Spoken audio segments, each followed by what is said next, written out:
சக்திகள் நம்ம வீட்டுல அண்டாம இருக்கிறதுக்கு நிலைவாசல்ல என்னென்ன விஷயங்கள்லாம் நம்ம செஞ்சோம்? இந்த ஒருத்தனுக்கு கெடுக்கணுன்ற ஏவல் வைக்கிறதும் சரி, செய்வனை வைக்கிறதும் சரி, ஏவி விடுறதும் சரி, புரியுதுங்களா?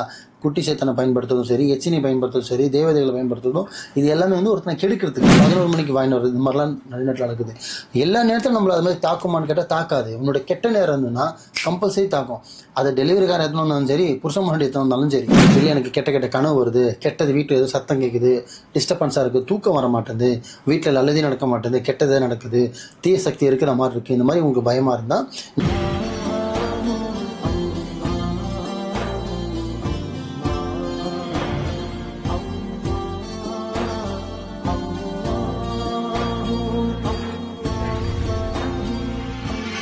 மருஜன்ம நேயர்கள் அனைவருக்கும் அன்பான வணக்கங்கள். புழல் காவாங்கரை MM டவர்ஸ்ல இருக்கக்கூடிய மாலிக் பாய் அவர்களை தான் சந்திக்க வந்திருக்கோம். வணக்கம் பாய். வணக்கம்மா. பாய், இன்னைக்கான டாபிக் என்னன்னா தீய சக்திகள்.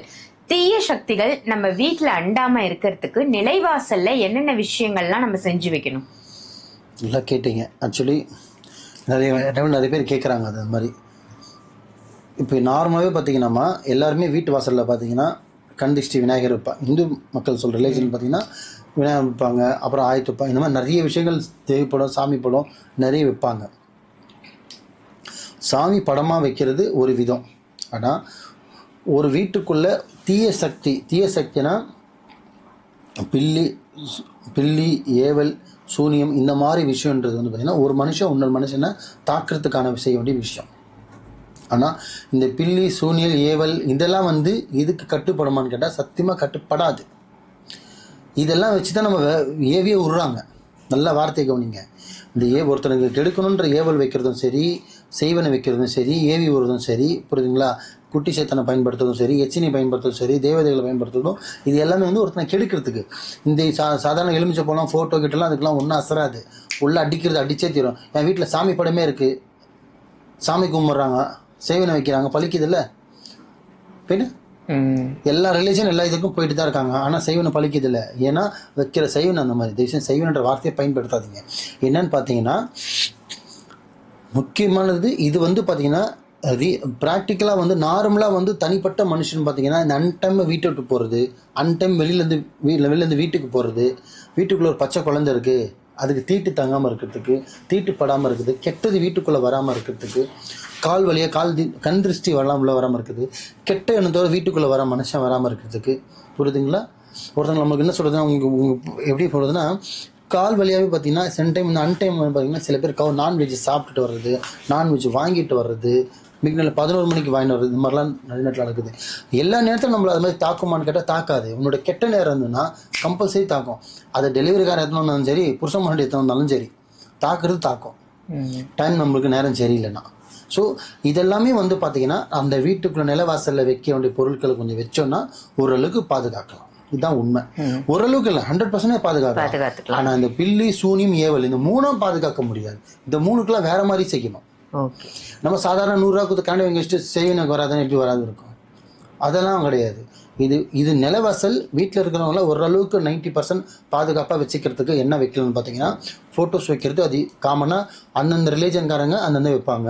இப்போ இஸ்லாத்தில் ஆயத்து வைப்பாங்க, கிறிஸ்தவஸில் சிலுவை வைப்பாங்க, ஹிந்துஸில் வந்து சாமி படம் விநாயகர் படம் மாதிரி வைப்பாங்க. இதெல்லாம் காமன். எதெல்லாம் வைக்கலான்னு கேட்டிங்கன்னா முக்கியமானது ஒரு விஷயம் பார்த்தீங்கன்னா ஃபஸ்ட்டு நிலவாசலில் கண்ணாடி வைக்கணும். எந்த ரிலீஜனை கூட இருக்கட்டும் கண்ணாடி வைக்கலாம். ஒன்று. இரண்டாவது, எந்த ரிலீஜனாலும் இருக்கட்டும் குதிரையோட லாடம் கட்டின காலுக்கு பார்த்தீங்கன்னா யூ ஷேப்பில் லாடம் இருக்கும், இரும்பு மாதிரி இருக்கும். அதை பாரிஸுக்கு போய்ட்டு கடலை வாங்கி அடிக்கக்கூடாது. அதில் விற்கிறாங்க, ஹார்ட்வேர்ஸ்லேயும் விற்கிறாங்க. தயவு செஞ்சு அடிக்காதீங்க. குதிரை மாதிரி இந்த கல்யாணத்தில் சவாரி விடுறது, இந்த குதிரை ரேஸ் விடுறது, இந்த குதிரை வளர்த்து வாடகைக்கு விடுறது, இந்த பீச்சில் குதிரை வாடகை விடுறவங்களாம் இருக்காங்க. அந்த மாதிரி இடத்துல அவங்ககிட்ட போய் காசு கொடுத்தீங்கன்னா அவங்க கொடுப்பாங்க. குதிரை லாடம் ஒரிஜினலாக கொடுப்பான். அது எடுத்துகிட்டு வாங்க. அது எடுத்துகிட்டு வந்து அது பார்த்தீங்கன்னா பன்னீரில் மஞ்சள் தண்ணியில் அதுக்குள்ளே தேய்ச்சி கழுவிட்டு பாலில் இந்த மாதிரி சில விதிமுறை இருக்குது. ஃபஸ்ட்டு மஞ்சள் தண்ணியில் கழுவிடணும், அடுத்தது பன்னீரில் கழுவணும், மூணாவது பாலில் கழுவணும். இதெல்லாம் கழுவிட்டு அதை உருவேற்றின மாதிரி சாம்பிராணி போடணும். சாம்பிராணி போட்டு அந்த குதிரையில் எடுத்து போய்ட்டு கரெக்டாக சென்ட்ரு பாயிண்டில் வச்சு ஆணி அடித்து அப்படியே விட்டுருணும். போகிறோம் அதை பார்க்கணும். அப்போது கின்னு மாதிரி குதிரை மாதிரி ஓடுவன்ற மாதிரி குதிரை மாதிரி வேலை செய்யும். உண்மை. ரெண்டாவது. மூணாவது என்ன வைக்கலான்னு பார்த்தீங்கன்னா இப்போ இஸ்லாத்தில் இருக்கீங்கன்னா ஆயத்து வைக்கலாம். குரானில் வர எந்த ஆயத்தும் எந்த வசனமும் வைக்கலாம், எந்த ஆயத்தும் வைக்கலாம். புரிஞ்சுங்களா? இப்போது ஹிந்துஸில் வைக்கிற மாதிரி இருந்தால், இப்போ சாமி படம் வைக்கிறது வேறு. ஹிந்துஸில் பார்த்தீங்கன்னா மெயினாக காளியோட பாதம்னு சொல்லுவாங்க. இது நிறைய ஃபோட்டோஸ் கடையில் பார்த்தீங்கன்னா காளியோட முகம் வேற, காளியோட பாதம். ஆமா, நானும் கேள்விப்பட்டிருக்கேன். ஐஸ்வர்ய காளி பாதம் அப்படின்னு ஐஸ்வர்யா சொல்லுவாங்க. பார்த்தீங்கன்னா அந்த காளியோட பாதம் வைக்கலாம். புரியுதுங்களா? 100% வேலை செய்யும் எல்லாமே. 4 5வது ஒன்று என்னன்னு பார்த்தீங்கன்னா பேய் மிரட்டி வேறுன்னு சொல்லுவாங்க. என்ன மிரட்டி? பேய் மிரட்டி. அது பேரே பேய் மிரட்டின்னு சொல்லுவாங்க. 100% அதோட பேர் வந்து பார்த்தீங்கன்னா நானும் என் தாத்தா வச்சது கிடையாது. முன்னோர்கள் அது அந்த பேர் தான் உச்சரிப்பு சொல்லி கூப்பிட்டேன். ஏன்னா அது எதுக்காக பேய், அது சொல்லப்போனால் அதோட ஒரிஜினல் பேர் என்னன்னு தெரியாது. ஆனால் அந்த பேய் மிரட்டின்னு வச்சது வந்து பார்த்தீங்கன்னா ஒரு அமானுஷன்ற விஷயத்த அந்த வேரை பார்த்தாலே பேக் அடிக்கிற அளவுக்கு பயப்படும். அதான் அந்த பேய் மிரட்டின்னு சொல்லுவாங்க. அந்த வேரை வந்து சும்மா அந்த மெலிசா இருக்கிறது இல்லாமல் நல்லா கனமாக ஒரு கயிறுக்கு போட்டு வாசலில் நில வாசலில் நீங்கள் கட்டி வைக்கலாம். 100% இது 5மே நீங்கள் கரெக்டாக பண்ணிட்டு வந்தீங்கன்னா 200% உங்களை ஓரளவுக்கு சேஃப்டி நீங்கள் வச்சுக்கலாம். ஸோ என்ன விஷயம்னு பார்த்தீங்கன்னா திருப்பி நான் பொருட்கள் மக்களுக்கு புரிய மாதிரியே சொல்கிறேன். ஃபஸ்ட்டு ஒன்று பார்த்தீங்கன்னா முதல்ல ஒன்று கண்ணாடி, 2வது குதிரையோட லாடம். கடையில் வாங்கி அடிக்கக்கூடாது, யூஸ் பண்ண குதிரை லாடத்தை வாங்கி அடிக்கணும். 2 3வது பேய் மிரட்டியோட வேற வைக்கலாம். 3வது 4வது காளியோட பாதம். புரியுதுங்களா? 4 விஷயம். இப்போ இந்த 4 விஷயத்த வந்து நீங்கள் நார்மலாக கடையில் வாங்கி வைக்கக்கூடிய ஒரு விஷயம் கிடைக்கும். அது வாங்கி உருவேற்றி வேலை பவர் ஆகிட்டு நீங்கள் யூஸ் பண்ணிக்கலாம்.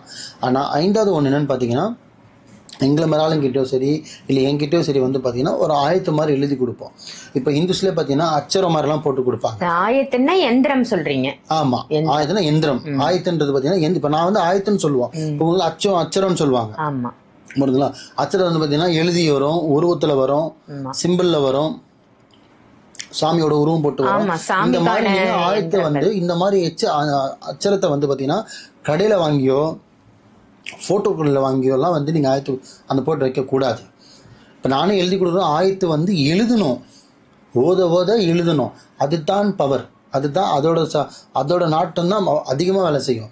சும்மா கடையில் வாங்கி பிரிண்ட் போட்டு வச்சுன்னா வேலை செய்யாது. அதே மாதிரி தான் நீங்கள் அச்சரமும் சரி பார்த்தீங்கன்னா பெருசாக வரும், பார்த்தீங்களா? சின்னதாக வரும், பெருசாக வரும். அதை வந்து வாங்கி வைக்காதீங்க. அது மட்டும் உங்கள் பக்கத்தில் இருக்கிற சாமியார்கிட்டோ இல்லை பாய்கிட்ட போய் எழுதி கொடுங்க. என் வீட்டில் வந்து எனக்கு கந்திஷ்டி அதிகமாக இருக்குது, இல்லை எனக்கு கெட்ட கனவு வருது, கெட்டது வீட்டில் ஏதோ சத்தம் கேட்குது, டிஸ்டர்பன்ஸாக இருக்குது, தூக்கம் வர மாட்டேது, வீட்டில் நல்லதே நடக்க மாட்டேது, கெட்டதே நடக்குது, தீய சக்தி இருக்கிற மாதிரி இருக்குது, இந்த மாதிரி உங்களுக்கு பயமாக இருந்தால், இந்த மாதிரி பயம் இருக்குது, இந்த மாதிரி விஷயங்கள் உங்களுக்கு தோணுது, தூக்கம் வர மாட்டேங்குது, வீட்டில் நல்லதே நடக்க மாட்டேங்குதுன்னா எனக்கு அச்சரம் எழுதி கொடுங்க. நல்லா பெருசாக கம்பீரமாக அப்படி எழுதி கொடுப்பாங்க. ஓதும்போது ஏன்னா எங்களுதெல்லாம் பார்த்தீங்கன்னா ஓதும்போது எழுதுவாங்க, ஓதி எழுதுவாங்க. அது பவராக வேலை செய்யும். அந்த மாதிரி உங்களுதில் கூட நீங்கள் வாங்கி இல்லை பாய்து வேணா நான் ஹிந்துஸ் தான் வாங்கி வைப்பேனாலும் வச்சுங்க. ஆனால் எழுதி வாங்கி வாசலில் மாட்டுங்க. 100% வேலை செய்யும். கடையில் வாங்கி வைக்கிறது பார்த்தீங்கன்னா கண்ணாடி, வேறு, அச்சாணி இதெல்லாமே நீங்கள் வாங்கி வைக்கலாம். ஆனால் அந்த ஆயத்து மருத்துவ எழுதுனது தான் வாங்கி வைக்கணும். இந்த 5 மட்டும் நீங்கள் வைங்க. கெட்டது தீய சக்தின்ற ஒரு விஷயம் வராது. இயற்கை மூலிமா வர்றது. செயற்கை மூலிமா ஏவல் பில்லி சூனியம்ன்றது வரும். அது தடுக்கிறதுக்கு வேலைப்பாடு நம்ம வேற மாதிரி செய்யணும். அது இன்ஷால்லா அது முடிஞ்ச அளவுக்கு நீங்கள் கெட்டது பக்கம் போகாமல் இருங்க. அது உங்களுக்கு வராது முடிஞ்ச அளவுக்கு. இந்த 5 மட்டும் கடைப்பிடிங்க. அல்லாவோட கிருபை நல்லா இருக்கலாம். நல்லது பாய், ரொம்ப ஒரு அருமையான தகவலா கொடுத்தீங்க. வீட்டோட நிலைவாசல்ல தீய சக்திகள் வராம வீட்டுக்குள்ள வராம இருக்கிறதுக்கு என்னென்னலாம் வைக்கலாம் அப்படின்னு சொன்னது சிறப்பான பதிவா இருந்தது பாய். நன்றி. நன்றிம்மா.